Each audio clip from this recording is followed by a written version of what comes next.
Hey everyone, welcome back to Scribbles with Jonathan. In the video here, we're just going to ink the bottom panel, right at the bottom, and start, well, not really start from finish, but from a sketch to finish, in a sort of tightened sketch here. I will say right away, before I get to what we're doing, how this picture ends up, I enjoy it. I do need to go back after watching this and shrink the girl's head in the foreground. It's way too huge, and you'll see as we go. But the very first thing you saw me do is I just put down a quick perspective grid in Manga Studio 4 for one point perspective for the bench that these people are sitting on. And it also helps kind of give some perspective to where these characters should be fitting on the page. Now this girl's mother here, I know she probably doesn't look like a traditional drawn American-styled female too much. I am adding a lot of lines around the eyes, and by a lot of lines for women, I mean one right underneath it. And the whole reason is, especially for this comic, The Standard, the mother's been through quite a bit, and this is wrapping it up. I didn't want to have her looking fresh, you know. I wanted her to still look tired, happy and relieved and stuff that she's sitting here with her daughter and that, but still she's a tired mom.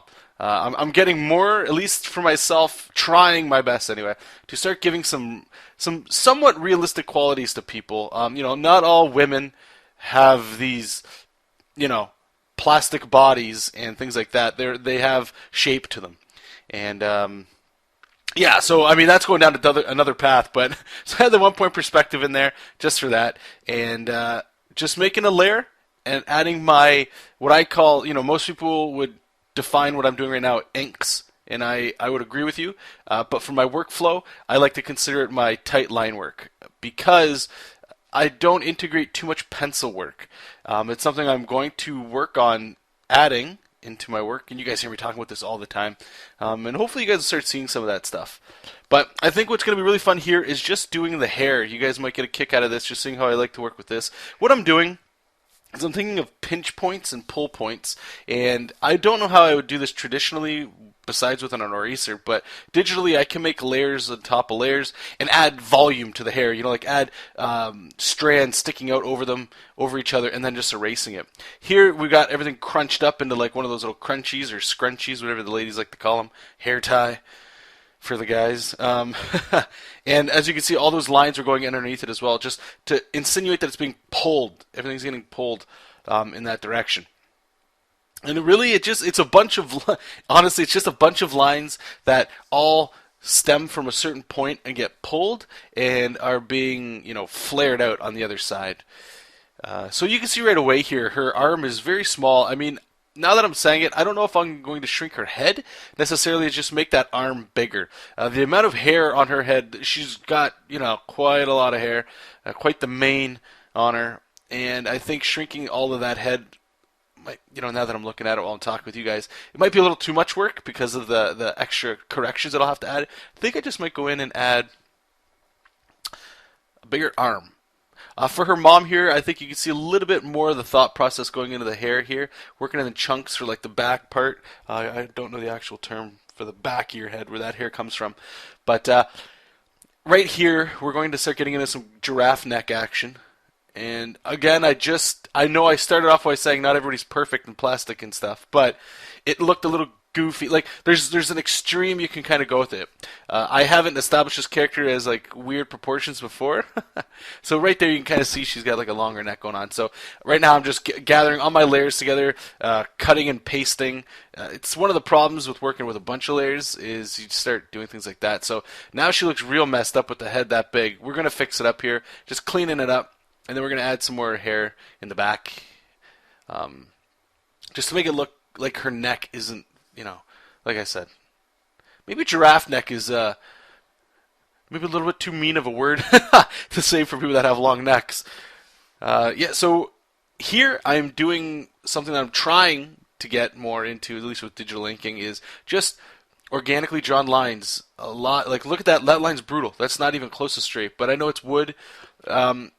Hopefully, you know, it's not too bad. And this is another thing I'm liking to experiment more with is like flora and any kind of plant.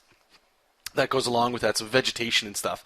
I know that I will be working in volume here, so you will see some black underneath the trees to help make it pop. Here, I wanted to have something in the absolute foreground, so I put some more tree branches, and hopefully what doesn't give you guys confusion is when you see the trees on the left, on the right you'll see leaves, and hopefully you guys will understand that that's a tree. It's a little concept art trick where you show something in scale, and as far back as you go and as close as you get, as long as there's a similar pattern to it, then the viewer will know the size of things as well as what it is.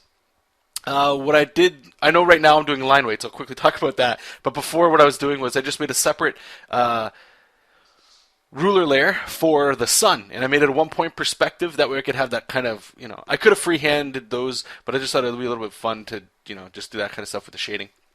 And here we're just working on line weight. Now that I have my tight line art, now I'm working on line weights, and what that is just thickening up lines that are away from light sources. And the little girl on the left, she's the one that's closest to us, so her lines should be thicker.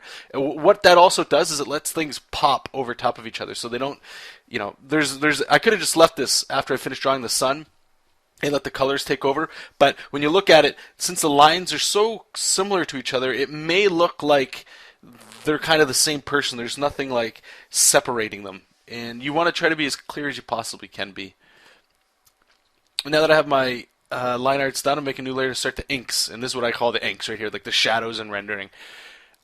I wanted to keep the two ladies pretty open. I didn't want to add too much shading on them. I wanted to do some rendering, just a little bit, because they are in broad daylight. And I find it a little bit weird sometimes to have like stark shadows on things that don't necessarily need it.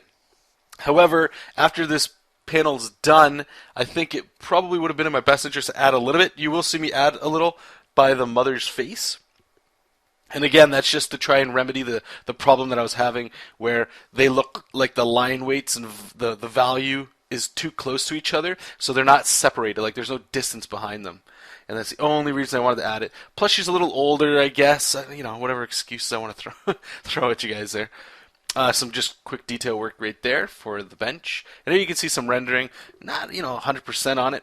It does help, but I don't know if, I necessarily nailed it, because I do have to go back and change the arm of the little girl in the front, because that head is just, it doesn't matter how well shaded, how well rendered an image is, if something like that is in your face, like how big an object should be and the foreshortening's all out of whack, it's going to ruin your piece or your page or whatever. But anyway, thank you guys so much for watching. Take care. I'll see you guys next time. Keep reading comics, keep making comics, and we'll see you next week. Bye.